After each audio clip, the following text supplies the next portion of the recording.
স্বাগত দীপ্ত সংবাদে আপনাদের সঙ্গে আছি আমি নাদিরা জাহান। শুরুতেই জানাবো নিটল টাটা সংবাদ শিরোনাম। উপকূল জুড়ে রিমালের ক্ষতচিহ্ন, এখনো পানিবন্দী হাজারো মানুষ, স্বাভাবিক হয়নি বিদ্যুৎ সরবরাহ। তথ্য গোপনের মামলায় দোষী সাব্যস্ত সাবেক মার্কিন প্রেসিডেন্ট ট্রাম্প, 11 জুলাই সাজা ঘোষণা। ভারতের বিপক্ষে কাল প্রস্তুতি ম্যাচ খেলবে বাংলাদেশ, আরও একটি বিশ্বকাপ খেলতে চান সাকিব।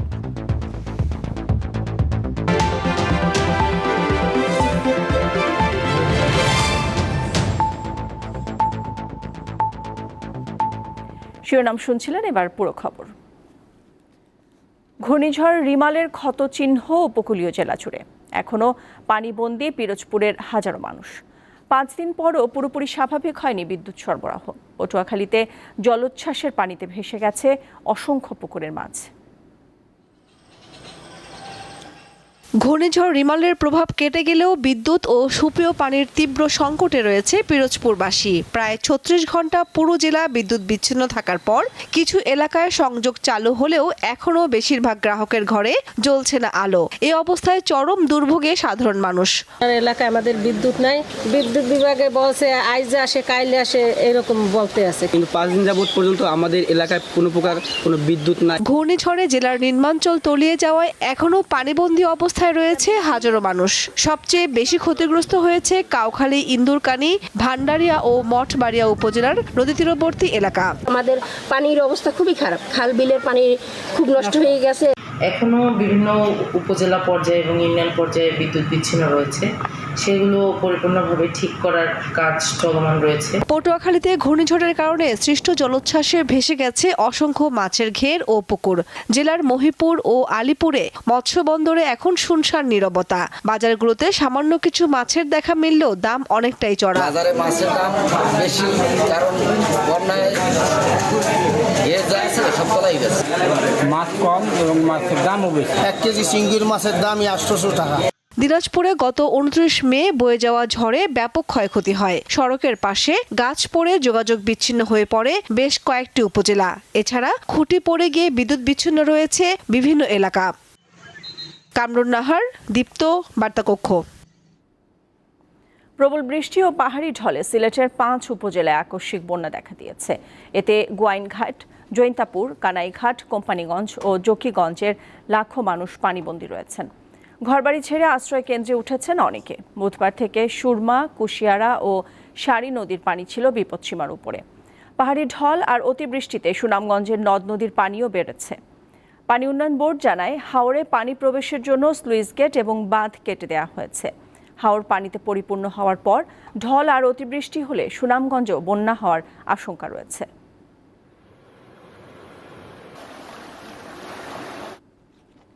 আওয়ামী লীগ সাধারণ সম্পাদক ওবায়দুল কাদের বলেছেন, পুলিশের সাবেক মহাপরিদর্শক বেনজির আহমেদের দেশ ছাড়ার বিষয় তিনি জানেন না।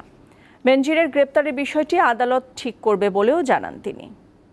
সকালে ধানমন্ডিতে আওয়ামী লীগ সভাপতির রাজনৈতিক কার্যালয়ে সংবাদ সম্মেলনে ওবায়দুল কাদের বলেন, দুর্নীতি যে কেউ করে বসতে পারে, এটা তার ব্যক্তিগত বিষয়, কিন্তু সে বিষয়ে সরকার নির্বিকার কিনা সেটাই দেখার বিষয়।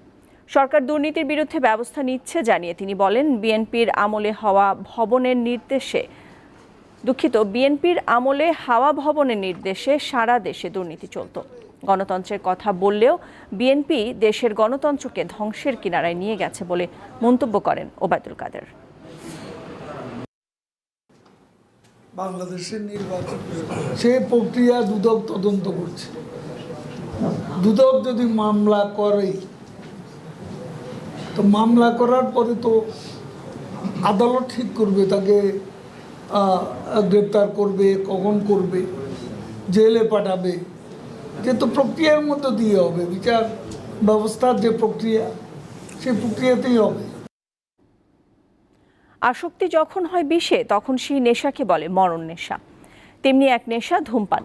দেশে এই ধূমপানে আসক্তি ক্রমেই বাড়ছে অপ্রাপ্ত বয়স্ক অর্থাৎ কিশোরদের মধ্যে।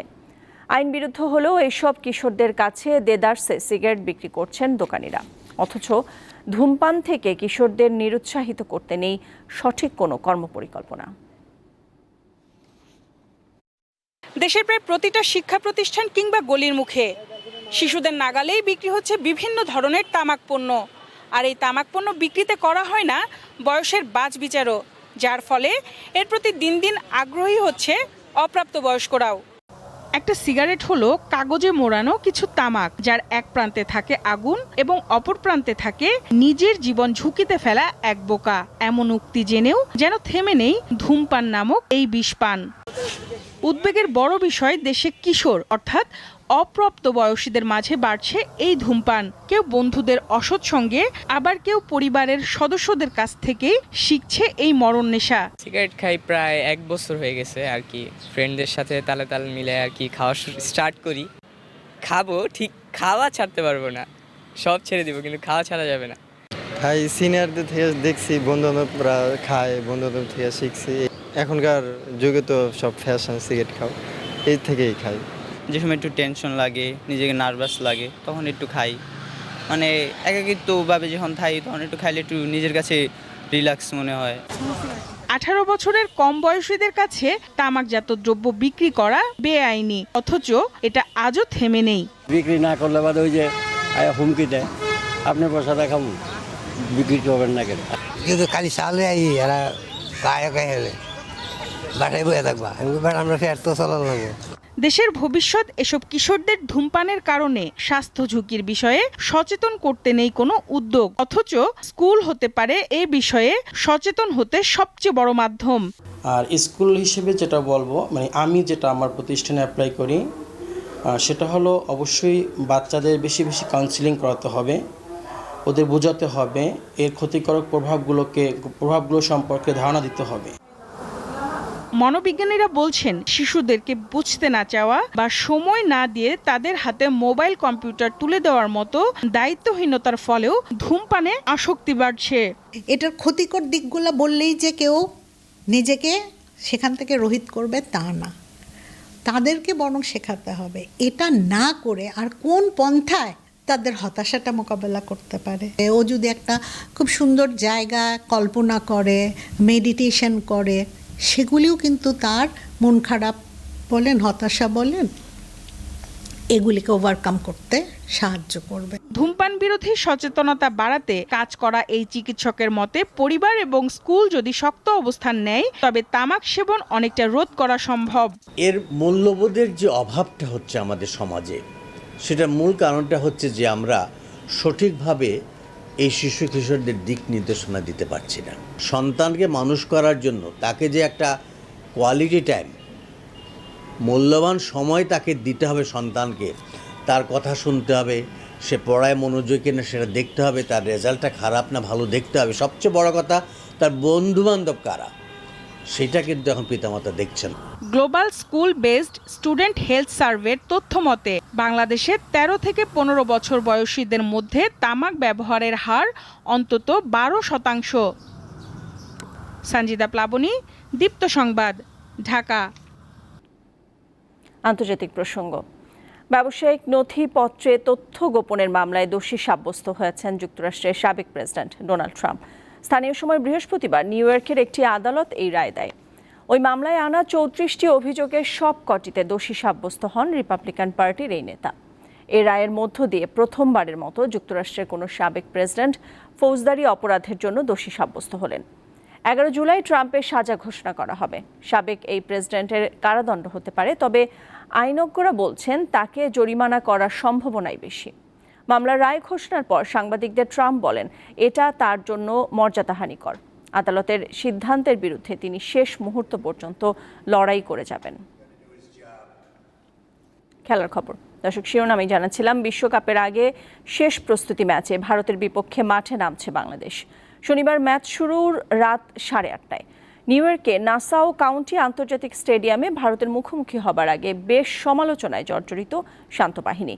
অনভিজ্ঞ যুক্তরাষ্ট্রের বিপক্ষে 3 ম্যাচ সিরিজে 2-1 ব্যবধানে হেরে যায় শান্ত বাহিনী। আন্তর্জাতিক টি-20 ক্রিকেটে ফিরছেন দীর্ঘদিন পর, কিন্তু ফেরাটা যেন সাকিব সুলভ হচ্ছে না। বোলিংয়ে কিছুটা ভূমিকা রাখলেও ব্যাট হাতে নেই ঔজ্জ্বল্য। তবে সবকিছুকে পাশ কাটিয়ে আরও একটি বিশ্বকাপে খেলার আগ্রহের কথা জানিয়েছেন বিশ্বসেরা অলরাউন্ডার সাকিব আল হাসান। বিশ্বকাপে থাকা খেলোয়াড়দের নিয়ে বিসিবির ধারাবাহিক video series the green red স্টোরিতে এমনটাই জানান তিনি। বয়স ৩৭ পেরিয়েছে, ক্যারিয়ারে সায়নে দাঁড়িয়ে, তবে বিশ্বসেরা অলরাউন্ডারের আশা আরও একটি বিশ্বকাপ খেলার। আশা করবো যে আরও একটা ওয়ার্ল্ড কাপ যেন খেলতে পারি, তার আগে এই ওয়ার্ল্ড কাপে যেন পারফরমেন্সটা অনেক ভালো থাকে। কিছুদিন আগে বিশ্বসেরা অলরাউন্ডারের মুকুট হারিয়েছেন সাকিব আল হাসান, তবে সেসব কিছুকে আমলেই নিচ্ছেন না তিনি। নিজের খেলার উন্নতির দিকে চোখ রাখতে চান আন্তর্জাতিক ক্রিকেটের ৩ সংস্করণ মিলিয়ে ১৪,০০০ রান পূর্ণ করা এ ব্যাটার। ২০০৭ সালের প্রথম টি-20 বিশ্বকাপ থেকে এখন পর্যন্ত সবগুলো আসরেই নিজের পদচিহ্ন রেখেছেন সাকিব, আর সববারের থেকে এই আসরে ভালো ফলাফল প্রত্যাশা করছেন মিস্টার 75। বাংলাদেশ যেন অন্যান্য যে কোনো টি-20 ওয়ার্ল্ড কাপের থেকে বেটার রেজাল্ট করে আসতে পারে। আর আমার নামের পাশে আমি কিছু দেখতে চাই না, একটা জিনিসই চাই যেন বাংলাদেশের হয়ে কন্ট্রিবিউট করতে পারে, এই ওয়ার্ল্ড কাপে যেন বাংলাদেশের হয়ে ভালো কিছু করতে পারে।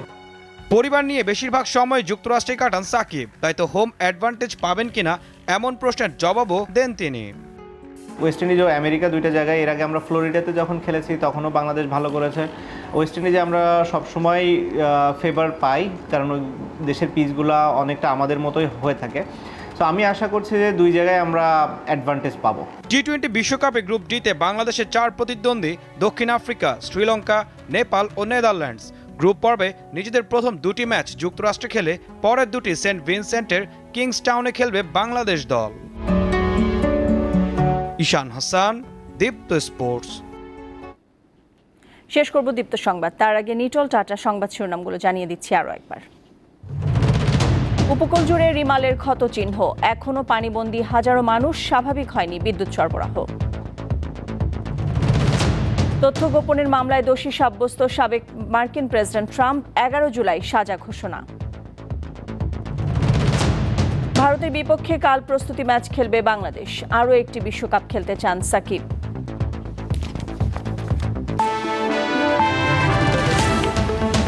এই ছিল এখনকার মতো, আমাদের পরের সংবাদ বিকেল 5টায় দেখার আমন্ত্রণ রইল। এছাড়াও তথ্য বিনোদনের খবরাখবর জানতে চোখ রাখুন দীপ্ত ডিজিটাল প্ল্যাটফর্মগুলোতে। সাথে থাকার জন্য ধন্যবাদ সবাইকে।